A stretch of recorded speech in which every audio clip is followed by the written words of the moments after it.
అది ఒక normal Sunday evening. అమ్మ కిచెన్‌లో వేడి వేడి పకోడీలు వేస్తుంది. హాల్‌లో ఏమో 'పిలిచినా రానంటావా' అనే పాట. కట్ చేస్తే బ్యాక్‌గ్రౌండ్‌లో టీవీ పెట్టి కాలేజ్‌కి రెడీ అవుతున్న ఒక వీక్‌డే. చదవడానికే 4, 5 రోజులు పడితే, చదివింది అర్థం చేసుకోవడానికి ఎన్ని రోజులు పడుతుంది? అర్థం చేసుకున్నది దర్యాప్తు చేయడానికి ఎన్ని నెలలు పడుతుంది? దర్యాప్తు చేసిన దాన్ని రిపోర్ట్ చేయడానికి ఎన్నేళ్ళు పడుతుంది? అనే సీన్. ఒకరోజు మా ఫ్రెండ్ గాడి కోసం వాళ్ళ ఇంటికి వెళ్ళినప్పుడు, వాళ్ళ టీవీలో వచ్చే పాపం అమ్మ వాళ్ళు వీడిని కాంప్లెంట్ బాయ్ అనుకుంటున్నారు. కానీ చాలా కాంప్లికేటెడ్ బాయ్ అని తెలీదు అని చెప్పే హీరోయిన్ సీన్. మా పక్కింటికి బాల్ కొట్టేస్తే వాళ్ళ ఇంటికి వెళ్లి బాల్ తెచ్చుకున్నప్పుడు వాళ్ళ టీవీలో వచ్చే 'హిట్ మీ హార్డ్ యార్' అనే బ్రహ్మి కామెడీ సీన్. రీసెంట్‌గా అందరూ కలిసి యూట్యూబ్‌లో అతడు కామెడీ సీన్స్ చూద్దామని స్టార్ట్ చేసి సినిమా మొత్తం చూసేసాం. 20 ఇయర్స్ నుండి ప్రతి ఒక్క ఇంట్లో రూల్ అవుతున్న సినిమా అతడు. మరి అన్ని సార్లు ప్రతి ఇంట్లో ప్లే అవుతున్న సినిమాలో ఉండే సీన్స్, డైలాగ్స్, పాటలు, కాస్ట్యూమ్స్, సెట్స్ అన్నీ మైండ్‌లో ఉండకుండా ఎలా ఉంటుంది చెప్పండి? ఇది నా ఒక్కడి సినారియోనే కాదు. ఐయామ్ ప్రిటీ ష్యూర్ ప్రతి ఒక్కళ్ళు ఇలా అతడు సినిమాని ఎన్ని సార్లు చూసారో చెప్పొచ్చు. మీరంటే సినిమా పిచ్చోళ్ళు, అందరికీ అంత గుర్తుంటుందా అనుకుంటే యూ ఆర్ రాంగ్. నా ఫ్రెండ్స్ బ్యాచ్‌లోనే సినిమాలు చాలా తక్కువ చూసేవాళ్ళు ఉన్నారు. అండ్ చాలా తక్కువ సినిమా నాలెడ్జ్ ఉన్న ఫ్రెండ్స్ కూడా ఉన్నారు. వాళ్ళని కూడా అడిగా, వాళ్ళు అతడు సినిమాలో డైలాగ్స్ ఖచ్చితంగా చెప్తారు. మరి ఇలాంటి మూవీని కల్ట్ క్లాసిక్ అనకపోతే ఇంకేమంటారో చెప్పండి? బట్ ఇక్కడ మనం నోటీస్ చేయాల్సిన పాయింట్, సినిమా అన్ని సార్లు వాళ్ళు టెలికాస్ట్ చేశారని కాదు, జనాలు అన్ని సార్లు చూసారని. రైట్ నౌ ఇప్పుడు కూడా ఎవడో ఒకడు అతడు సినిమా చూస్తూనే ఉండొచ్చు. బట్ ఎందుకు అంతలా చూసారు? అసలు ఇది క్లాసిక్ ఫిల్మ్ ఎలా అయింది? ఆల్రెడీ అందరికీ తెలిసిన విషయాలే. బట్ అతడు సినిమా 20 ఇయర్స్ సందర్భంగా మళ్ళీ గుర్తు చేసుకుందాం. Firstly each and everything works for అతడు.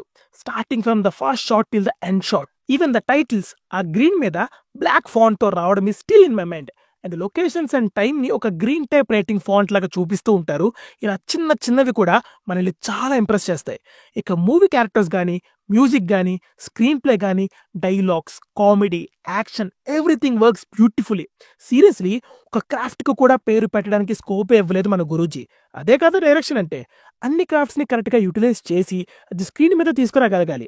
And Guruji did it 100% perfect with his conviction. ఆ ఇనీషియల్ స్టేజ్‌లో డైరెక్టర్స్‌కి ఉండే కసి కనిపిస్తది ఈ సినిమాలో. ఏదో చెయ్యాలి, ఒక మాస్టర్ పీస్ ఇవ్వాలి అనే అటెంప్ట్ కనిపిస్తది. అండ్ ఇచ్చారు కూడా. And the major reason for Athadu to work is it's genre. It's a mixture of multiple genres.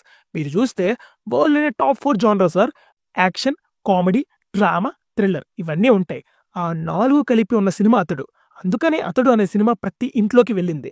Trivikram గారి బ్రిలియంట్ రైటింగ్, మహేష్ బాబు గారి సటిల్ యాక్టింగ్, మనీ గాడ్ ఇచ్చిన మ్యూజిక్, ఇలా అందరూ చేసిన గొప్ప వర్కే ఈరోజు 'అతడు' అంటే అందరికీ తెలిసేలా చేసింది. 'అతడు' గురించి ఎంతసేపైనా మాట్లాడొచ్చు. లిటరల్లీ ఆ సినిమా గురించి ఒక పుస్తకమే రాయొచ్చు. సో, నేను కన్‌ఫ్యూజ్ అయిపోయి ఏదేదో చెప్పేస్తా. అది అంతా కాకుండా అసలు ఎందుకు 'అతడు' అంత గొప్ప సినిమా అయిందో ఒక హై లెవెల్‌లో మాట్లాడుకుందాం. సో, ఒక ఆర్డర్‌లో సినిమాలో వర్క్ అయిన 4 ఇంపార్టెంట్ యాస్పెక్ట్స్‌ని ఒక చెక్ బాక్స్‌లో పెట్టుకొని టిక్ చేసుకుంటూ వెళ్దాం అనమాట. ఫస్ట్‌లీ సోల్ ఆఫ్ 'అతడు' మూవీ ఇందాక చెప్పినట్టు ఒక మల్టీ జానరా ఫిల్మ్‌ని చూపిద్దాం అనుకోని కథ రాయడం చాలా కష్టం. అండ్ దట్ టూ ఆ టైంలో వచ్చిన సినిమాలు ఎయిదర్ ఫ్యాక్షన్, యాక్షన్, రొమాన్సే ఉండేవి ఎక్కువగా. And those used to work well. అలాంటి టైంలో తెలుగు సినిమాకి చాలా తక్కువ పరిచయం ఉన్న thriller subject, almost Hollywood range ప్లాట్‌తో వచ్చారు త్రివిక్రమ్. అది హాలీవుడ్ ప్లాటేరా ఎదవా అంటారా? To be frank it doesn't matter భయ్యా. As long as people like it and enjoying the film, అది అసలు మ్యాటరే కాదు. ఒక స్టోరీని ఎన్ని సార్లైనా, ఎన్ని రకాలుగైనా చెప్పొచ్చు. బట్ ఎలా చెప్పాం, ఎలా చూపించాం అనేది సినిమాని డిఫైన్ చేస్తది. అండ్ 'అతడు' is the best example for that. నందు అనే ప్రొఫెషనల్ అసాసిన్ ఒక పొలిటీషియన్ మర్డర్‌లో తప్పుగా ఫ్రేమ్ అవుతాడు. తప్పించుకోవడం కోసం యాక్సిడెంటల్‌గా చనిపోయిన పార్థు అనే వాడిలాగా ఐడెంటిటీ మార్చుకొని తన పేరుతో విలేజ్‌లో ఒక ఫ్యామిలీ దగ్గర ఉండడం స్టార్ట్ చేస్తాడు. ఈ ప్లాట్‌కి సోల్ ఎక్కడుందో తెలుసా? ఒక క్రిమినల్‌ని, ఒక ఇల్లు, అందులో ఉండే ఒక కుటుంబం ఎలా మార్చింది అనేది. ఒక murder mystery plus investigation and protagonist personal journey అనే 2 ట్రాక్స్ ప్యారలల్‌గా చూపించడం వల్ల సినిమాకి చాలా డెప్త్ యాడ్ అవుతుంది. నెక్స్ట్ ఏమవుతాదా అనే టెన్షన్ బిల్డ్ అవుతుంది. మనం ఆ థ్రిల్లర్ ఫ్యాక్టర్‌ని ఫీల్ అవుతాం. At the same time Parthu జర్నీని ఎంజాయ్ చేస్తాం. ఈ ప్లాట్ మొత్తం ఒక టిపికల్ నావెల్ బేస్డ్‌లా ఉంటుంది. And trust me, the story is even relevant now. మన పేరెంట్స్, మనము, జెన్‌జీ, ఏ ఏజెంట్ జనరేషన్ వాళ్ళు చూసినా ఇంప్రెస్ అయిపోతారు. అంత స్ట్రాంగ్ ప్లాట్ లేనిది. నెక్స్ట్ వచ్చేసి పేజెస్ ఆఫ్ 'అతడు'. రైటింగ్ గురించి చెప్పాలి అంటే 'అతడు' సినిమాలో మీరు ఏ సీన్ అయినా తీసుకోండి, ఆ సీన్ ఇండివిడ్యువల్‌గా చూసినా చాలా ఎంగేజింగ్‌గా ఆర్ ఎంటర్‌టైనింగ్‌గా ఉంటుంది. ఆ ముందు సీన్, వెనకాల సీన్ లేకపోయినా ఒక సీన్ కూడా అన్నెసెసరీ గానీ, బోరింగ్‌గా గానీ అనిపించదు. ఒక అటారెండా ఎన్ని సీన్స్ పేలితే చెప్పండి. రేపు థియేటర్‌లో ప్రతి సీన్‌కి రచ్చ చూస్తారుగా. అన్ని సీన్స్ గురించి కూర్చొని మాట్లాడాలని ఉంది కానీ, కొన్ని నా పర్సనల్ ఫేవరెట్ సీన్స్ చెప్తా. Firstly the iconic phone conversation between Mahesh Babu and Kota Srinivasarao garu. Brilliant dialogue writing ఉంటుంది మొత్తం కాన్వర్సేషన్. కులు బాగా వేస్తావయ్యా, నన్ను కూడా బాగా కాలుస్తావు. గన్ చూడాలనుకో ఒప్పులేదు, బుల్లెట్ చూడాలనుకోకు చచ్చిపోతావు. ఇలా ఒక సర్కాస్టిక్ గా మాటలు బుల్లెట్స్ లా వదులుతూ హీరో క్యారెక్టర్ ని ఎస్టాబ్లిష్ చేస్తారు.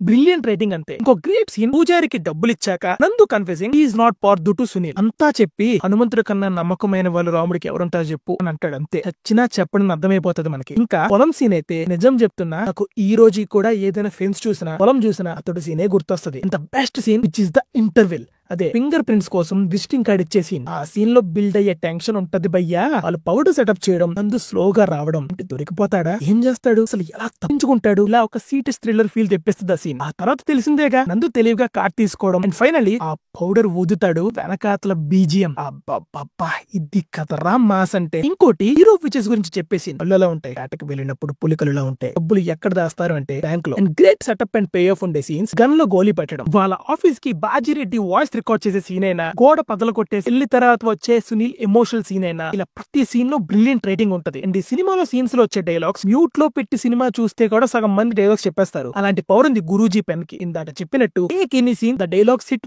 Very very hard. ఒక పెద్ద కాన్వర్సేషన్ కి స్కోప్ ఉండే సీన్ లో క్యారెక్టర్ చెప్పిన ఒక్క డైలాగ్ తో మొత్తం కన్వే చేస్తారు. Take any scene. For example starting లో పెనులో పెట్టిన అన్నం పెట్టి, నాకు మర్డర్ చేయడం వచ్చు, మోసం చేయడం రాదు, ఇల్లు ఇంత బాగుంటదని తెలియదు, నిజం చెప్పకపోవడం అబద్ధం, అబద్ధాన్ని నిజం చేయాలనుకోవడం మోసం, నేను వస్తాను, నేనే వస్తాను, ఇంకేంటి పడుతుంది కబుర్లు. ఇలా రఫ్ గా ఒక 70 డైలాగ్స్ ఉంటాయి సినిమాలో. ఒక్కో డైలాగ్ ద్వారా చాలా డీప్ మీనింగ్ కన్వే చేస్తారు. ఆ క్యారెక్టర్ గురించి, వాళ్ళ థాట్స్ గురించి మొత్తం అర్థమైపోతుంది ఆ ఒక్క డైలాగ్ తో. కామెడీ సీన్స్ అండ్ డైలాగ్స్ గురించి చెప్పక్కర్లే, ఎన్నిసార్లు చూసినా నవ్వించే సీన్స్ అవి. అండ్ మీమ్ రెఫరెన్సెస్ గా ఇప్పటికి కూడా వాడుతున్నాం. బెన్స్ అందరూ బాగుందంటారు కానీ అంబాసిడరే కొంటారు. సాంబార్ చప్పగా ఉంది, ఆడు మగాడ్రా బుజ్జి, ముసలోడే కానీ మహానుభావుడు. ఇంత చిన్న లాజిక్ ఎలా మిస్ అయ్యారు మీరు?